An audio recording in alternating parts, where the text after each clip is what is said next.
But our equipment is down there, and so are the power cells. I need them to send an emergency signal. I could put on the helmet, but that won't help me if I can't even make out the ground. There's gas leaking into the hold through this hole. I can't seal it with my bare hands.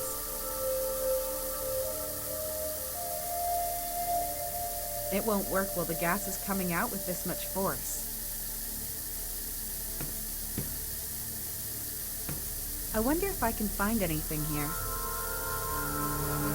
No, those are various ores. Raw materials for a refinery. They're no use to me.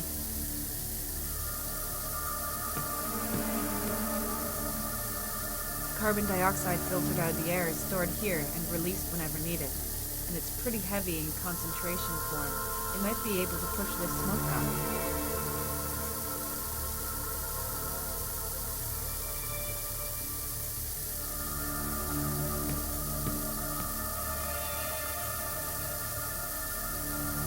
Tank number 1 is still about 40% full and emptying very slowly.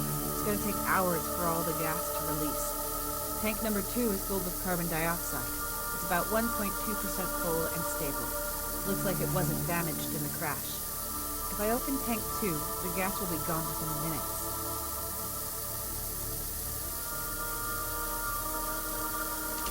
Yes, it's pushing the strange gas up, but there's still something coming through the leak.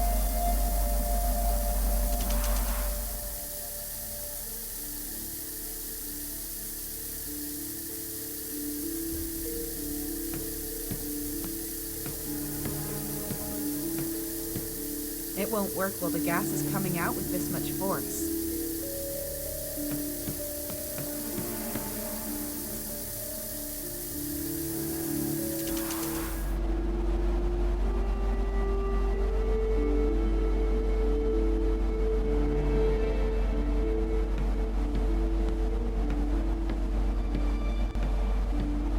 I can't stop the gas from coming in with this.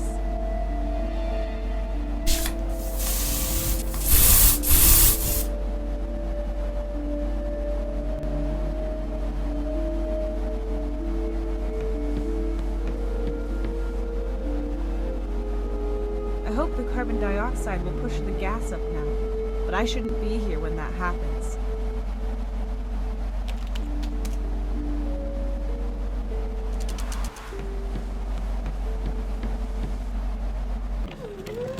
Four or 5 minutes should be enough, but after that I need to ventilate the room well.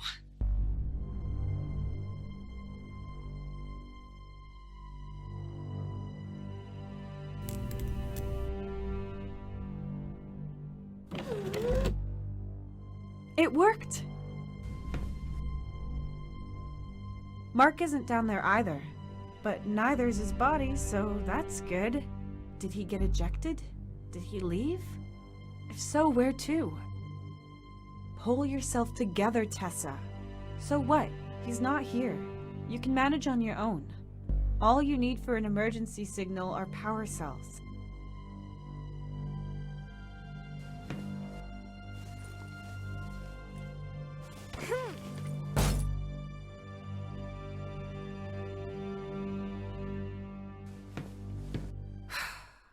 Okay, this is the last straw.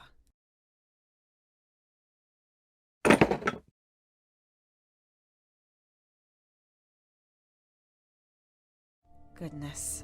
Lots of junk, but no power cells. What now? What's this? Oh, a Cognitive Observation Research Entity, or C.O.R.E for short. We use these things to reach places we can't get to ourselves. They can fly, scan, send data, and are equipped with a speech module. I need an ID card to activate the drone. Maybe it could help me out of this situation. And even if it can't, at least I'll have someone to talk to. Then I can complain to C.O.R.E while I'm starving.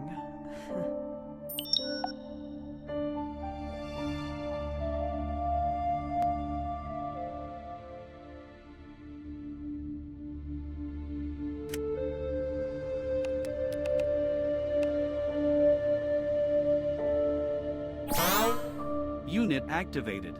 Assigned to Melissa Luna, Explorer. Good day. C.O.R.E ready to assist you, Miss Luna. Incorrect. Tessa Carter. That's my name. Name change. Tessa Carter. Confirmed. I am glad to be of service, Ms. Carter. What are your orders? Where should we begin?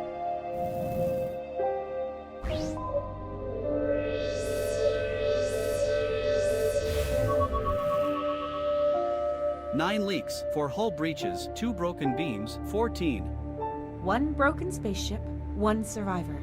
Maybe 2. I hope so anyway. That's all that matters now. What is your primary objective, miss? For you to stop being so formal with me. Just call me Tessa. Of course, altering linguistic database, Tessa. Right. The next objective is to send out an emergency signal. But I can't do that without power cells, and I have to find Mark, so basically, if I want to get us out of this mess, I've solely got primary objectives. I do not have access to the ship's database. Who is Mark? Mark Bennett, about 30 years old, pilot and mechanic. We're the TAC-92's crew. Registered. What is the status of your immediate surroundings? Well, I have to take a closer look. My scanners could help in examining your surroundings. Good idea. Do that.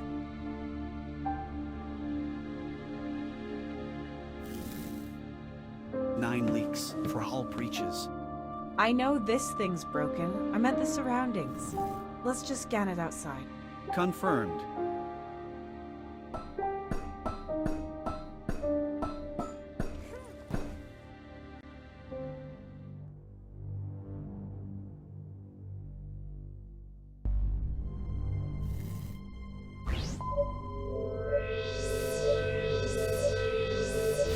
The tanks have been emptied completely, and there is nothing of use in the crates.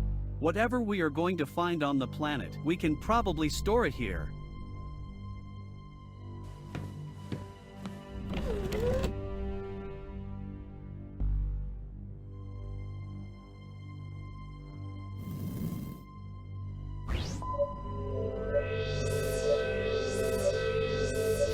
The cockpit is unstable and could break off.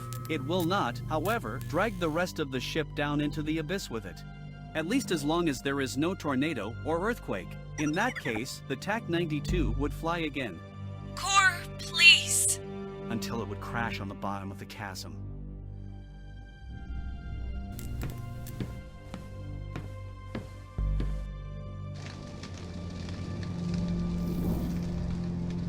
Analyzing atmosphere outside the ship. Result, similar to Earth's atmosphere, breathable for humans. You can take off the helmet, Tessa. Good. I prefer it this way. Smells slightly burnt, but with the wind coming from over there, it kind of smells like stagnant water. Better than this canned air, anyway. Okay, here's the plan. We look for life, for some water and food, of course. And maybe keep our eyes peeled for any buildings or anything useful. No idea how long I'm gonna have to survive out here. The Intergalactic Mining Corporation should have already sent out a search party. I doubt it. Mark and I are just the advance guard, and it's not unusual for us not to be able to send reports. We don't have a set route, either. They'll start looking for us eventually. And by then, I'll probably be talking to a volleyball. But I do not understand what it has to do with this crash. Never mind. Please scan our surroundings. Scanning.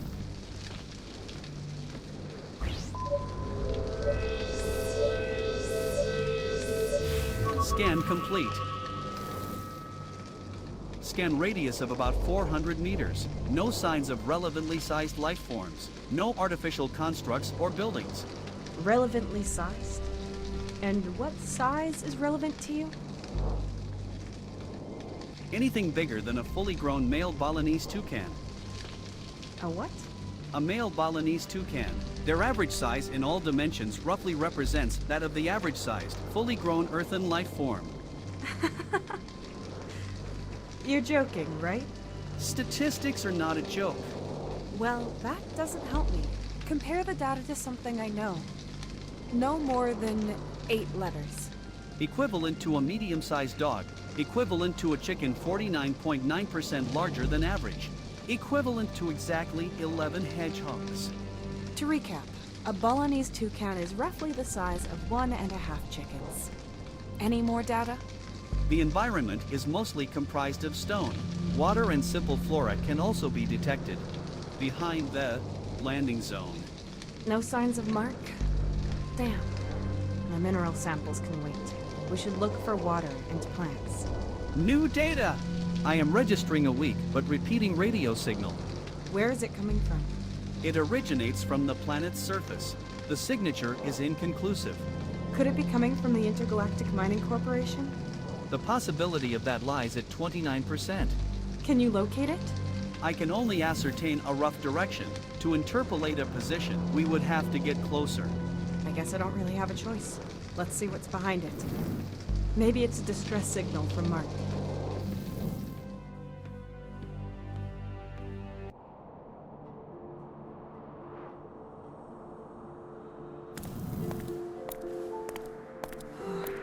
Incredible. I know why I love my job. Without it, I wouldn't be able to see things like this. We followed the crash's progression. These must be the plants you were talking about. Well, they're not flowers, C.O.R.E, let me tell you. More of a smelly swamp. I do not categorize flora and fauna by their feel-good factor, unless you wish to update my software accordingly. In that case, I would request the following hardware as well. Arms. Okay, forget it. At least it's not just rocks again. What are those tiny lights? Small life forms. Interesting. A good sign there might be more to this planet. If we flew over this place with the TAC-92 before we crashed, could something have fallen from the ship that's now emitting the signal? Theoretically. But the ship's inventory was complete, so the signal I am receiving cannot originate from a technical device known to us. We can't get any closer. We need to get down there. You could slide and climb down those rocks there, but they are quite steep and porous, so you could not get back up again. So a one-way ticket then. My recommendation, remaining within the TAC-92. The ship's hull offers protection and Mark could return. Then you would no longer be on your own. It would be easier for you to find water together, as well as finding a way which allows for a return to the ship. But then we still won't be able to send the emergency signal. We should find out what that signal is that you're receiving. Agreed.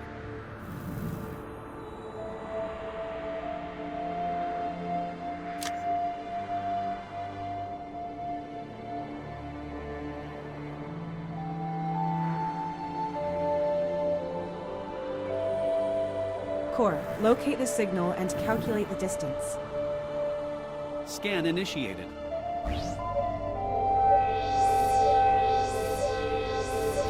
Signal detected. Calculating.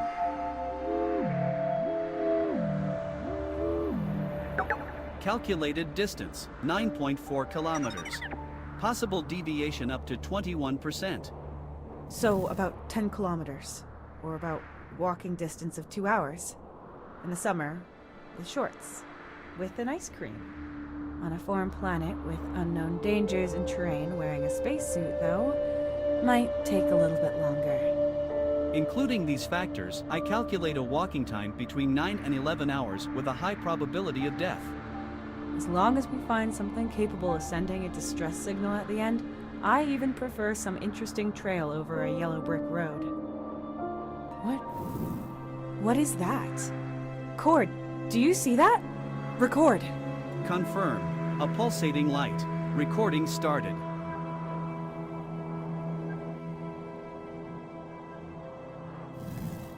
What was it? I could not detect any pattern and no repetition. It seemed to be completely random. And it came from the same direction as the signal. Okay, I've got to go there. C.O.R.E, will the sun be setting anytime soon? In about 3 Earth hours. Compared to the Earth, days are slightly shorter here. However, so are the nights. I see. We'll spend the night on the ship and set out tomorrow. Information. There are about 3 to 4 days worth of sustenance readily available here for you, if you would like to wait for Mark. I don't know if Mark is lying around somewhere all messed up, or if he's looking for help, or if he's the one sending out that signal. Even if I ration my supplies, they'll be gone at some point. And if there's still no sign of Mark by then, I'm going to have to leave here. Then I'd have to brave the dangers of an unknown planet with hardly any supplies left. No, I think it's best I leave when I feel like it, and not wait until I can't put it off any longer. We're leaving tomorrow morning. Confirmed.